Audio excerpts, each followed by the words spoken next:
Big move today from the Federal Communications Commission, and it could reshape how calls travel into the United States. The FCC just announced it may ban several major Chinese telecom companies from connecting to US networks. Here's what's happening, why it matters, and what comes next. The FCC says China Mobile, China Telecom, and China Unicom, three of the largest telecom companies in the world, may soon be barred from sending voice calls into the United States. And this isn't just a warning. The FCC has formally notified these companies that they have 2 weeks to prove they're not national security risks. If they can't convince US regulators, then all American voice service providers would be required to block direct connections from these firms.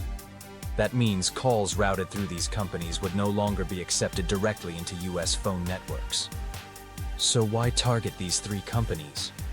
According to US officials, the concern is that Chinese telecom firms are subject to government influence, meaning data, call routing, and user information could theoretically be accessed by the Chinese state.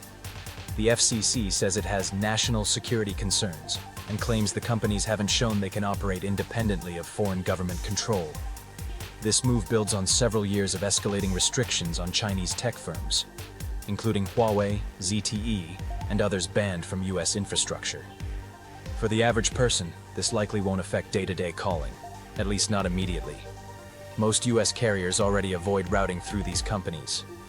However, it could impact businesses, international call centers, and families communicating overseas, especially those calling relatives in Asia using low-cost calling apps or international plans. It also signals a broader trend.